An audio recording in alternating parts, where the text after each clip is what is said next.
Oh, what the hell? Look at Dan. Now, very important thing I told my daughter and granddaughters, no serious guys in your 30s. Okay. Right? No what? No serious guys in your 30s. I'll keep that in mind. At least.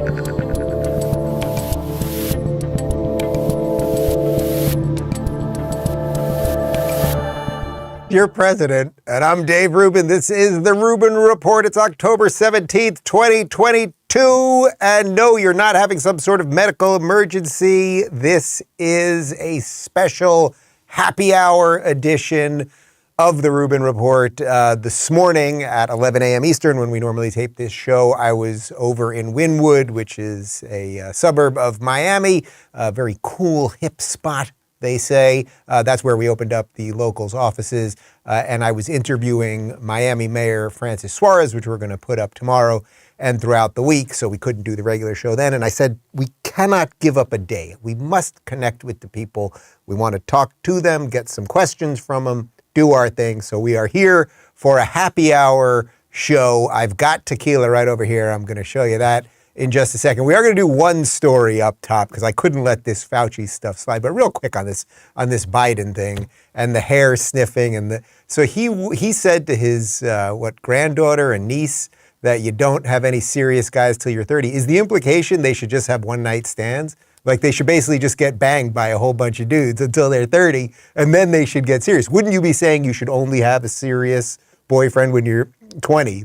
You might want to try a real relationship. No, nothing serious till then. Gang bangs, whatever you need, people. It's happy hour. It's happy hour. What can I tell you? So yes, we're going to talk about Lord Fauci real quick, and then we are going to mix it up and do some fun stuff. I'm not even wearing a jacket today. It's very casual here. I'm free balling too. Uh-oh, now we're demonetized. Let me talk to you guys about BullionMax real quick. Then we'll get to it. You know, as inflation surpasses highs not seen in 40 years, the value of the dollar is decreasing with every passing day. You're paying more at the pump, the grocery store, for cars, for housing. Face it, your paper money is worth less. Friends, the timing couldn't be any better for our new sponsor, BullionMax. BullionMax is a direct-to-consumer precious metals retailer who can help you diversify into gold and silver. It's a hedge against inflation. It's also security for you and your family in times of crisis. Here's why I love BullionMax. They're owned by veterans in the precious metal space, offer some of the lowest prices on the internet, and they make it so easy to buy directly from their website. I want to help you get started, so I worked out a special offer with them just for you. Get BullionMax's Silver Starter Kit at employee pricing. Just go to BullionMax.com/Dave. This kit includes 5 of the most desirable silver products to invest in, including a silver American Eagle and a silver Australian Kangaroo. This offer is limited to just 1 per household, so get yours now. Go to BullionMax.com/Dave. And now back to me. Okay, before we get to the drinking, let's talk about a man who could drive you to drink. Yes, that's Anthony Fauci, because he's making the media rounds again, and he's basically lying about absolutely everything that he had to do with during the 2 years of COVID, whether it was vaccines, lockdowns, school closures, kicking people out of work. He's just, name a thing, he's lying about it. Here is Fauci just, I believe this is yesterday, saying that he had nothing to do with school closures. Was it a mistake in so many states and so many localities to see schools closed as long as they were? I think in some case, I don't want to use the word mistake, John, because if I do, it gets taken out of the context that you're asking me the question on. Well, did we pay too high a price? Yeah, I would say that what we should realize and have realized that there will be deleterious collateral consequences when you do something like that. This idea that this virus doesn't afflict children is not so. It does. We've lost close to 1,500 kids so far. But much less than the older population, obviously. Oh, of course. Yeah. But you shouldn't discount that it does afflict children, so it isn't without consequences. If you go back, and I ask anybody to go back over the number of times that I've said we've got to do everything we can to keep the schools open, no one plays that clip. They always come back and say Fauci was responsible for closing schools. I had nothing to do. I mean, let's get down to the facts. All right, people, you ready? Because we've got the internet. This is incredible. So Connor over here sits in front of this box and it's got light coming out of it. It's got wires going into it. He tells me it's connected to this thing called the internet, where you can find video of people saying the reverse thing for 2 years that he just said right there. He says he had nothing to do with it. He was trying to keep schools open. He didn't want to close them. Fauci. If we get community-based cases throughout various parts of the country, then you use that information to make the decision if they're going to do what you said, which is do the kind of social distancing that includes teleworking, closing schools, etc. By the time we get to the fall, that we will have this under control enough that it certainly will not be the way it is now, where people are shutting schools. My optimistic side tells me that we'll be able to renew to a certain extent, but it's going to be different. Remember now, because this is not going to disappear. So we're going to have in place the capability of doing the things that we talk about all the time on this stage, to identify, to isolate, to contact trace. So if you at least agree that the general principle is to try as best as you can to get the children back to school, I think you have to put that in the context that an important issue in that is to make sure you do whatever you can to safeguard the safety and the health of the children as well as the teachers. And that should guide your policy. See, as a father, if I could just say, I would be delighted to send my kids back to school. I mean, remote learning is horrible, especially for younger kids. It's just not the way that kids are supposed to learn. Gall of this man, this liar. Of course he wanted schools closed. And of course there's plenty evidence of it. But he just keeps lying and keeps lying. Also, he says he had nothing to do with lockdowns. It wasn't just school closures. He also had nothing to do with lockdowns. Well, you're not going to believe it. We found this. Do you regret particularly the last one, the shutdown, the sweeping shutdown that some said made things worse? No, I don't, Neil. And in fact, I think we need to make sure that your listeners understand I didn't shut down anything. I recommended to the president that we shut the country down. And the only way to do that is by draconian means of essentially shutting down a country. We know that we can do that if we shut down. Well, I think one of the things you really need to do, to the extent that you can shut down temporarily the country, I think is important. Well, if I knew at the time that shutting down would have such a dramatic effect on controlling the spread, obviously we would have shut down earlier. There are those who say you shut down you destructive things by disrupting the economy, and others say, well, if you save so many infections by shutting down, why didn't you shut down 2 weeks earlier? These people, it's just incredible. Like I want it to be studied how it's not that people can't be wrong about things. Of course people could be wrong about things. It's that they can lie about everything they used to say and believe. Not only is he saying I had nothing to do with lockdowns, and then we're showing you all the lockdown evidence, but he's also at times was saying that he would have been for more lockdowns. The lockdowns, there's no evidence that any of it worked. It all actually had far more detrimental effects when it came to depression and alcoholism and physical abuse and kids with slow speech and all of these things, all of the horrific things that they have done, that many of them we probably won't even see the effects of for years and years and years as young people grow up. Delayed speech, all of the stuff, guys, all of it. He had everything to do with it. And now he's on a PR tour making sure that you don't know what you know. But Anthony Fauci, I'm not going to let you get away with it. Not on this happy hour. And on this happy hour, I think it's time, now that I've got the fresh bottle of Clase Azul. This is the tequila that I love. I also have a nice glass there with one rock. I like the one rock, the nice one rock. Can we get more into the happy hour mood? Would that be possible here in Oh, look at that. That is absolutely incredible. How did we do that? We are now in Miami happy hour mode. This is a fresh bottle. I just took the plastic off of the Clase Azul Reposado, which I absolutely love. A lot of you were asking about this bottle because this is the bottle of tequila that I had at the Bill Maher Club Random podcast a couple days ago. And what you may have noticed, for some of you that are real tequila people playing at home, so I had asked them to get me this. They said, what do you drink? And I said, I like the Clase Azul Reposado. And they said, well, actually, he usually drinks Don Julio 1942. And I was like, well, you did ask me what I like, and I do like that. And to their credit, they got me the bottle that I like. What I needed to find out, I got to text Bill and find out what's what here.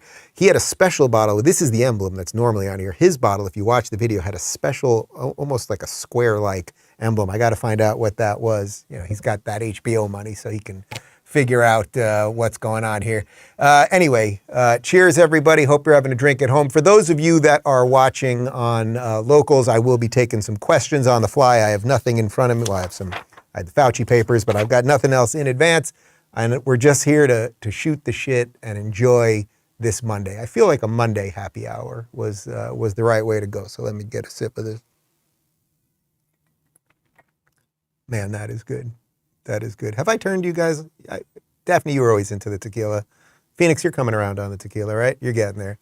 And you, Connor, with your monkey shoulder whiskey. It's all he drinks, monkey shoulder. You know about this? He's got to have it at all times, right before we start the show. Anyway, I thought maybe I'd talk a little bit about what it's been like to be back on the grid, because it's about 45 days here, and a lot has changed. Not only while I was off the grid, but then since I have come back on the grid. When I was off the grid, well, we had our first son, Justin, who is now just over 2 months, born on August 6th. And he's just awesome. This kid he's just great. Like, he's just a smiler and a laugher. Little gassy. There's gonna be some gas. I think that's to be understood. But he's just great. And especially now that he's like smiling a little bit more when, directly. Usually when kids are born at first, sometimes you get these smiles and their eyes are they can't really focus on things, and they can only see a little bit of distance at first. And then literally every day it increases and increases. Now at about 9 weeks, like, he's recognizing me a little bit more. He's smiling like directly. I'm doing all my little silly games and voices, and I tell him about politics and all the stuff. So we're enjoying ourselves. And then Luke arrived, it's about 10 or 11 days ago. We got number 2. And Luke, who, again, as I told you guys, he is not named after Luke Skywalker. He is named after Uncle Lucas, played by Leslie Nielsen in the season finale of Golden Girls. Of course, he married Dorothy Zbornak, uncle of Blanche Devereaux. You all know the story. I don't have to drive that thing home. But he's been great, and so far so good. We're a little short on sleep. Meals are a little more interrupted these days. But life is good, and it's given me I would say, like, a renewed fervor for all of this. I'm obviously very passionate about what I do, and I believe in fighting for a better world and trying to make things a little bit better. There's as Jared Kushner said to me in our interview, the machine is the machine, and you got to learn how to play the game. Well, it's sort of like the machine has existed long before me and long after me. But if you can make it a little bit better in your brief little blip on Earth, then I think you've done something good. And since I have these 2 kids, I'm feeling like this. Yeah, it's this renewed call to keep fighting for some of the things that we're fighting for. So it's been a wild, not only wild 45 days. I would say we're at about 9 months now that we've been here in Florida, and obviously Florida has been, well, to you, Florida. I should drink every time Fauci lies. Be under the table. God, that is good. If you like tequila, it's not cheap. It's not cheap. So a bottle of this stuff, it's probably about $150. It is not cheap. I'm just putting that out there. So it's a luxury item, but it is worth it. You have one sip of this, and your life will change. That's what I'm telling you. But so we've been in Florida for about 9 months now, and well, you guys know I had to get out of Los Angeles, and I'll put a little money in the jar. I'm running out of cold hard cash here. We're gonna have to go to the bank. I had to get out of LA, and it's been so great here that this morning when we taped this interview with Mayor Suarez, I was reminded that it was about 15 months or so ago that I had interviewed him for the first time in Miami, on location in Miami Beach. It was in June of last year. I wasn't even thinking about moving to Florida yet. There was like an inkling of it, but I really wanted to see what happened with the recall and all that. And just how quickly time flies. Like 15 months later, we're here for 9 months. I'm doing stuff not only with the mayor, but with the governor. I've been so welcomed here. like life is good, COVID is irrelevant here, the economy is booming, I meet so many great people here. Like it's just, well, I guess the point is that if you do some good work and you keep your head on straight and you make decisions that are good for you and your family, then some good things can happen. We'll have the locals community throw in a couple questions and comments that I will get to. But I should also mention because of the tequila here, and obviously the big thing of last week was the Maher interview. I think we're onto something here. And then I think that was really what came across to me in the comments more than anything else. Look, a lot of you, it was all over the place, the comments, and that's how you know you're doing something good, right? So if I put up a video and everyone agrees with me, every single person agrees with me, and you got to remember, some people hate watch. Some people watch because they're big fans. Some people are in between. And also the people that comment are only a certain set of people. So, if a video gets 500,000 views and 10,000 people comment on it, that seems like a lot, but that means 490,000 people did not comment on it, might have just enjoyed it and walked away. That's why the comment system, the way it exists now, is so dysregulating, because it's very hard to get a snapshot of what reality is, because you're getting from a certain set of people that do comment in the first place. I like a lot of commenters. A lot of them have really great thoughts and can help me frame a story or an idea or give me some new thoughts, whatever it might be. But it is sort of an odd selection to like just go about your day thinking, well, what do the commenters say? Because you don't know what all the people who watched it and thought nice things or bad things or whatever else might be, what's on their mind. Anyway, one of the interesting things about the Maher interview, and he's said this to me now since we sat down, is that our audiences are kind of all over the place, right? So he's got the more liberal audience now. And if you would have said to me, Dave, if you would have said to me 10 years ago, Dave, you're going to have a sit down with Bill Maher, you're going to be drinking tequila and smoking weed, you're going to be the conservative, he's going to be the liberal. Like, it's all over the place, right? But he said that his audience really, really has been loving it. And I've looked on the comments over there, and yeah, some of them think I'm too much of a Trump supporter, or I'm a scary conservative or something like that. But the bulk of them, and this is a credit to Bill, the bulk of them were like, hey, Rubin seems cool, like they disagree on some stuff, but they're enjoying having a drink with each other. This is what we all used to do, right? This is what we used to enjoy about each other, that you'd sit down and you'd break bread or drink tequila with somebody who you don't agree on everything with. And the way that we kind of danced in and out of politics and everything else. As for my audience, you guys said something very similar. I think a certain percentage of you, and I fully get it, you wanted me to hit him a little bit harder on the politics stuff. But as I said right before the interview, and you can go back and watch the day before I left for Los Angeles, I think that I had to have a strategic goal going into this. My strategic goal was, hey, let's start the conversation, right? Let's see if we can find some common ground here. And we're not going to solve it all in one day.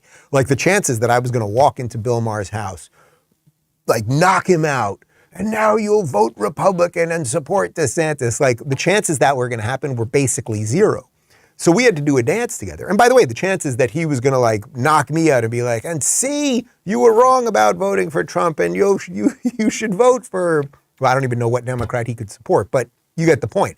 And I think we both kind of realized that early on. And to his credit, they didn't want to make it all about politics. And we did the thing. And I think that there's some richness in there. And if we can only just revert to that, right? If we can just revert to, hey, I'm willing to have a drink with somebody I disagree with and have those conversations. And that's why I keep talking about the post-woke world and how we have to map it now, right? If we can get out of this thing, like let's say the Republicans really do well and take the Senate and the House, win some of these gubernatorial races, Biden becomes complete lame duck. I mean, he's just lame in general, but he becomes complete lame duck. And then we realize, boy, there's really an avenue now. It's not that the Republicans are so great. It really isn't. But maybe we're not going to have these crazy, crazy, crazy spending bills. Maybe we're not going to look to chop every child's genitals off. Maybe we're going to get a little of the neo-racism out of the schools. And then we just start getting a little bit normal, a little bit normalized, because the machine will go, whoa, the people have spoken. We may not like what they're saying, but they have spoken. And maybe the machine starts kind of recalibrating right in front of us. And then we just all are like, all right, okay, things are a little bit more normal. We kind of like normal. Maybe we took normal for granted. I mean, maybe we all did, right? If all of us had a time machine, you could just snap, right? You could just snap and go back to 3 years ago. I think a lot of people would do it. before all of this craziness. Yeah, a lot of it was on the way, and the woke stuff. Yeah, look, I was talking about the woke stuff for years, so it's not that it wasn't coming. But before the COVID nonsense, before like everything went completely haywire and we talking about World War III and Ukraine and all of those things. So I think we have to start mapping what that would look like and show people, hey, conservatives used to talk to liberals. Liberals used to talk to conservatives. We have to get rid of the wokesters. Sure, we have to get rid of the really crazies over there. Whatever fringe crazies exist on the right. I keep saying they have no institutional power, but if there's this real racist movement on the right, something like that, we would have to get rid of that. And then the bulk of us, the 80% of us, will just have at it like we used to. And that would be fully in the spirit of America. So that is the goal as I sit here drinking tequila on this happy hour with you. And of course, what goes hand in hand with that is that we just have to keep building new things. Because A, I could be wrong. Maybe we don't get to the other side. B, maybe even we do get to the other side, but they keep trying to destroy. So that most of us get to the other side, but these guys aren't going to stop. They're not just going to go away, right? And that was always the risk of calling everyone Hitler and Nazis. You don't just stop one day. So we still have to build new things. That's what we're trying to do with Rumble and Locals. Trying is not the right word. That's what we actually are doing with Rumble and Locals. And we just have to find new ways to do almost everything. Let me get to a couple comments and questions. And I'm curious what you guys are drinking. So let me know what you good people are drinking or perhaps participating in some other activity right now. I don't know what you're doing. But let us know. I don't know what that meant. That definitely didn't seem right. Mad says, I have a new mixed drink, Arnold Palmer with a nice shot of rum. Think I will make one for this occasion. I like that. Well, first off, I love the Arnold Palmer. You give me half iced tea, half lemonade, I'm very happy. And then you put a little rum in there. That's very nice. Although I'm a tequila guy, I do enjoy rum. Rum is going to feel a little more, it's a little more like, I guess, Jimmy Buffett-y kind of rum. Tequila is going to kind of keep you up a little bit more. You can really get into it politically with a friend over tequila. Rum is a little more of enjoy yourself. It's 5 o'clock somewhere kind of thing. EK says, what is your Myers-Briggs personality type? Geez, I don't know that I took one. I think, I've taken the Jordan personality test and I've taken some others over the years. What are there 4? Are there 4? I actually don't even know. I should do one and we'll do the results. You know what? I'm going to do one and we'll do the results. I think I did it maybe 15 years ago or something like that. It's been a long time. Let's see. Nick says, do you know if Spencer Clavin is jealous at all that Justin stole the show by being born on the exact same day that he and Josh got married? So Spencer Clavin, of course, you guys should all know Spencer. Spencer I think he is a massive rising star in whatever this online right-leaning, semi-sane group of people is. He is a great dude, and he and his now husband, Josh, were getting married on October 6th. I was supposed to give the big speech at the wedding, and I was very excited to do it, and I had warned him, we got a baby coming. I don't know if I'm going to be able to make it, and I hope that you won't hold that against me. And yes, of course, Justin was born that very day. I don't know that he's jealous or angry. I think we've been able to bury the hatchet, and I think we'll be able to continue a friendship despite having a baby on the day of his wedded bliss. Amy says, in the spirit of Halloween, how do you feel about family costumes? Well, we do have our first Halloween coming up. And Daphne, I believe there's been some discussion about what the family could be for Halloween. Do we want to tip anything off? Do you know anything? I don't know. Daphne's been working on some things, and Halloween is your holiday. You love horror. You love Halloween. There are some options. We've discussed a couple things. I don't want to give anything away right now just because, I think we'll need to post some pictures. But I do have to say this, one thing that has been very refreshing, and I think this is completely indicative of what's going on here in Florida, and maybe to some extent this is a Miami thing or something. The last couple of years I was in LA, almost nobody was putting out pumpkins anymore. You saw very few witches, maybe if Nancy Pelosi was in town, but you didn't see a lot of stuff out there celebrating the Halloween spirit. There's a lot of Halloween spirit out here. I got witches' feet upside down at the neighbors. Clyde was going crazy because there were crows around a witch's feet. Turned out to be totally fake. But there's Halloween spirit about here, which is also interesting because the fall here, I'm from the Northeast, where the fall, you have to put on a jacket. Here I'm like wandering around in a tank top and it's the fall. But I'll survive. RB says, have you and David thought about writing a book about your parenting experiences? I don't know that we're experts just yet in that we are 9 weeks into this thing, but I think we're doing, I would say I think we're doing a pretty good job. Like David's reading all the books. He's talking to the right people about advice. He's a little more patient. I will tell you something that has happened to me in my middle age at 46 years old. One thing I've noticed is I am becoming very sensitive to loud sounds. I can't deal with screaming. And sometimes these kids, there's a screaming and a crying, and it can get pretty high pitched. I think usually my feeling always is the high pitched ones are gas pains. I don't know if that's based in fact. The fact checkers can be all over me on that one. But with like the real high pitched screaming, like I want to be there to soothe these kids, and I really am trying my best, and I'll have them laying on my stomach, pick them up, and put them on the DockATot, and doing all the stuff. But David really has like absolutely shined. This is, he was the one that really was sort of pushing us towards this in the first place. And, I think he just was so absolutely ready for this. And we've got his mom and his sister have been with us. So we've had that female influence around, which obviously a lot of people have asked about. And I do think that having female influence around actually is important. And I do also accept that there are some people who look at the traditional family, which usually had a mother, a female, and a father, a male, and a certain amount of children. And that is what the prototypical family can look like. But I think you can map something that's roughly approximate to that and good. That's my hypothesis, I suppose. And that's what we're trying to do here. I don't have a lot of evidence for that, actually. And I know this is where the media matters losers who are watching are go, Dave Rubin doesn't think gay families are good. And of course, that's not true. There are no two kids on earth who've gotten more love since these two kids have been born than us. Than this family and those two kids. But, it's hard to map that thing. We do have a couple, now I've met a few gay families, gay parents with kids, and we're trying to, I think everyone's just kind of feeling it out, and like you do things a little bit differently, and, it's a different thing, but it can be a great thing, and I think that's what we're trying to figure out. Fire says, how was the bris? So we did have the bris on the 8th day, as has been prescribed in the Torah, and we had the Moyle come here. I watched the episode of Seinfeld with the Moyle the night before to prepare myself for that. And then actually it's the same Moyle who did our first bris a couple weeks ago. Turns out that the Moyle plays basketball, and now I'm playing basketball with the Moyle on Tuesday nights, which really sounds like an episode of Seinfeld. I'm playing basketball. That's what happens in middle age. You're middle age, I guess. You're in your 20s, everything seems cool. One day you're playing basketball with a Moyle. You go, what happened? What happened to me? I don't know. Suffice to say, playing basketball, I got 3 braces now. I've got the ace bandage, I've got the knee sleeve, and then I've got that metal freaking thing. And I'm actually playing pretty well, which is nice. But the bris was nice. It's, nice. I don't know if nice is the word. You know that they're doing a circumcision at a bris. You guys know that, right? Yeah, that's why I gave you off that day. It was on Friday.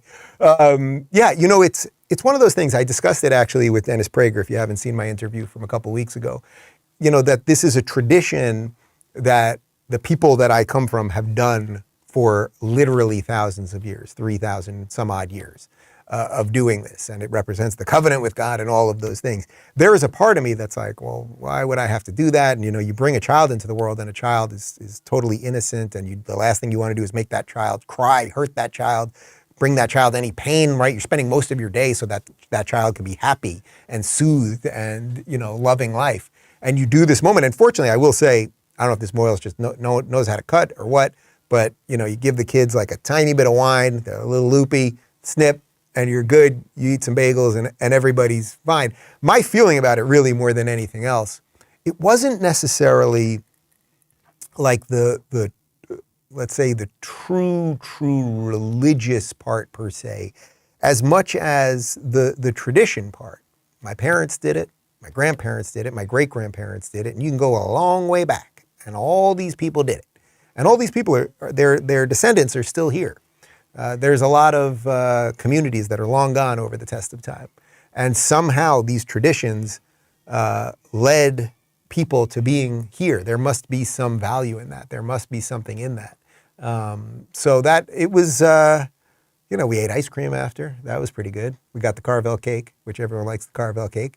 And, I think we're done having kids, but I assume I'll be at other brisses throughout my life. Anne says, why do you think Maher hates Trump so much? A lot of people were asking me this. And again, this is one of those things where had we had more time, and I think I mentioned on the show that, there was a little clock by the area where we were sitting, and they kept adding time to it. And I had a hard out because I had to catch the red eye. I said to these guys, I cannot miss my flight. Like, I'm going to ring the freaking bell at the NASDAQ. I cannot miss my flight. But they kept extending the time. And I had said to Phoenix right before he started, I said, no matter what's happening, if we're killing each other or if this thing's going great, I got to get out of that studio at whatever it was, 9:30 or something like that. And I also didn't plan to, drink that much. I didn't plan to smoke the weed. I mean, there was a lot going on. But, right at the end, if you haven't seen the interview yet, if you just watch the last 10 minutes and we do some Trump stuff and this and that, and, he has this thing about, but Trump said grab him by the pussy. And it was like, this was the same guy that was asking me a lot of questions about anal sex, to be quite frank, which I didn't care. Like, it wasn't something I cared to discuss. But it's like people talk a certain way. And I think Trump's just a guy who talks a certain way and all of that stuff. He sort of whittled it down at the end to Trump's not conceding the election. And then when I said to Bill, well, Hillary was saying Trump was an illegitimate president, that was the most interesting moment politically of the entire thing. Maybe not personally, but politically, because what was his exact line? Do you remember his exact line? He said, no, she didn't. Is that what it was? He said, no, she didn't. And I said, Bill, there's a tweet out there, there's video, blah, blah, blah. There is video. You have all seen it. We could pull up the freaking tweet right now if we wanted. You can all find the tweet. And what I thought was interesting was I genuinely believe he did not know. Now, we all have blind spots, myself included. I think what I said to him after that was, I think you, Bill, have a blind spot here. And that's not, we all have it, right? We're all insulated in our own worldviews, and we have to do our best to punch beyond that and find some things that might find us to be, that might be a little uncomfortable to us or go against the narrative that we've chosen or whatever it might be. But I think that his reaction seemed very honest to me, like he genuinely didn't know that. Now, that would be an interesting thing that maybe his producers might want to think about. Hey, maybe we're not giving this guy enough of the information so he has the full picture when he's going out there and talking about these things. But then, we got into it sort of about, well, he said to me, well, what's better? I said, you got to admit, Bill, things are better. The economy's better, the border is better, et cetera, et cetera. He didn't lie to me. He didn't not lie. He didn't deny that those things are true. So I think the moment of truth really will come for a lot of the sort of, let's say, Bill Maher type liberals over the next 2.5 weeks, right? We've got this big election. So if you watching this, if you're sort of on the fence or you've been a Democrat your whole life, let's say maybe you were sort of like a Tulsi person. So you were a Democrat. Well, here we are. The proof is in the pudding of 2 years of Biden. Here we are at the midterms. And do you think this thing is going well? Do you think the economy is being run well? Do you think the border is being run well? What the hell do you think is going on with Ukraine and Joe Biden talking about Armageddon? Do you think that Joe Biden is mentally fit to be president? Do you think that Kamala Harris is ready to take over? I mean, the list goes on and on, right? We could do an awful lot of this. Do you think that endless spending, just because they put a nice name on it, Inflation Reduction Act, do you think that that actually stops inflation? All of the stuff, the woke stuff too. I didn't even mention any of that. So the proof now, this is the moment of truth, I suppose. This is the moment of truth for those types of liberals. And my hope is that when it comes, Wednesday rolls around and it's post-election and the Republicans have done really well and hopefully taken back the House and maybe have the Senate, and there's a feeling we can really change this thing and enough's enough, that the liberals will have come around. And then, by the way, then if you so choose to vote Republican as an old school liberal, fight for your liberal beliefs. Really, I mean that. I'm a guy that wrote a freaking book defending classical liberalism, right? So fight for it, but fight for it from within a party that's somewhat sane and functioning. And then I think just for now, the Democrat Party just has to go down with the wokes and the socialists. And as I've said many times, maybe years from now, a phoenix rises from the ashes. That's kind of where we're at, I think, at this point. Croft says, what's everyone else drinking? I want to know what more people are drinking as long as we're doing this. Croft says, Dave, were you or David ever gamers like PC or console? If, what did you do? Do you like to play? This is a great question. Thank you. So I was a huge gamer. I was a gamer, man. I remember seeing my first Nintendo Entertainment System, NES, 8-bit Nintendo, which I still have here, and it works. I had to take it apart one day, watch a video on YouTube. The tequila works, guys. YouTube. I was, I like blowing the cartridges for a while. Eventually that stops working. I took the entire thing apart, rebuilt it myself, like RoboCop. And now my 8-bit Nintendo works. Yeah, you got to reset it a couple times. You got to jam the games in weird. You still have to blow sometimes and all that, but it works. I remember seeing 8-bit Nintendo for the first time at my buddy John's house. It was 1985. 99% sure it was 1985. We were 9 years old, 9 years old. What does that put you in? Like third grade, something like that. And I remember playing Mario Brothers. I could not believe anything could be that cool or that fun or anything. And then we spent years and years. I mean, sleepovers, hours after school, old school Mario Brothers, obviously, and Duck Hunt was on the original thing. Do any of you remember Gyromite? This will blow you away. Connor, you're a gamer. There was a thing that Nintendo, it came with this in the system, something called Gyromite, and it was a game that had a little robot. You had a physical robot that you put next to your Nintendo system, and you would play a game, and then Gyromite would move around, and he would do some things. Believe it's true. Google Gyromite. It's a true thing. And then you had the gun for Duck Hunt and all that. I loved Contra. Me and my brother would play Contra over and over and over. 30 men up, down, left, right, BA, select, start. You guys all remember the code, of course. And then all the sports games. I loved Bases Loaded. I would argue Bases Loaded 2 was better than Bases Loaded 1. I know that's very controversial. Madden Football came a little bit later with Sega Genesis, that was probably my prime. If you're asking me about my prime video game years, Sega Genesis. Now I'm in like 8th, 9th grade, and Ghouls and Ghosts, Sonic, all the sports games, NBA Live, all that kind of stuff. And those were good old days. Now I can't, first of all, I don't have time. So I know a lot of people want me to play video games, and I have a PlayStation 2 or 7 or 9. What do I have down there? I got a PlayStation. I think I got a 4. Oh no, of course not 2. I have 4, PlayStation 4, thank you. I have one downstairs. I just don't have time, and I have trouble running this way. I can run that way.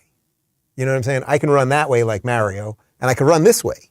Even though back in the day with Mario, you couldn't. The screen would follow you, and then it would block you off. But if you want me to run that way, I'm good, and I can run that way in the rare games that allow you. I think Metroid would let you run both ways. I can't run this way. I can't do it. I don't know if it's a mental thing or I don't know what it is. What are people drinking right now in the Rubin Report Locals community? We've got some mojitos, very nice. I hope you muddled the mint well. A raspberry Riesling, that's very refreshing, especially if you're in a warmer climate, sounds very nice. A Portuguese Vinho Verde, that sounds nice. A Pinot Grigio with cherry. Oh, you know what you could do? So I'm not a white wine guy. I don't love the white wine, but I want you to enjoy white wine. If you do, you put a little frozen fruit in there. Are your cherries frozen? I'm wondering. You just throw some frozen raspberries in there, something. It'll work for you. 7-Up Zero, very nice. Keeping it clean on this Monday night. I respect it. And a bourbon neat, very nice. No one's got the tequila with me, huh? Wow. Does that make me an alcoholic? Drinking tequila alone on YouTube. Thomas says, what was Luke's weight at birth? Luke was 8.1 pounds, and he was born about 9 days early. So I think he was due yesterday or something. But he was 8.1, and Justin, I think, was 7.0. But Justin's huge. This is a big kid. Like, he's going to be a linebacker. We were able to get breast milk. We were blessed enough that we were able to attain breast milk, and also my sister gave birth the week after Justin, so she's been able to give us some milk. So these kids are getting breast milk, which there's all sorts of nutritional reasons why that's great. But when you're feeding kids out of a bottle of breast milk, usually they're getting breast milk out of the breast, it could be a little more difficult to gauge how much they should be eating. Because, if you fill up a bottle to say 4 ounces, you kind of think, oh, they should drink all 4 ounces. But when they're going to the teat, they're kind of just stopping when they don't want to anymore, or when mom's got to get up. So we're balancing a little bit of that, but Justin's in like the 85th percentile in height and weight, and Luke's doing good. And yeah, it's all good, all good. Tony says, can we give 3 cheers for Daphne being such an awesome community manager? Daphne is your local's name, Tony. Did you just... To Daphne. She's doing a fine job over there. All right, Phoenix, I'll allow you to throw in a few more. Oh, no, you're in charge over there, Daphne. All right, you can throw in a few more bizarro questions if people want to get off politics for a minute. And yes, things are pretty good. Oh, I should also say, I mentioned it the other day. All of our channels are blowing up right now. I don't know if it's pre-election, where always pre-election, that's where these type of channels, politics, culture channels, they all kind of explode. But across the board, YouTube, Rumble, everything we're doing, almost every day now is our best day ever. The 28-day period we're in right now is by far our best 28-day period.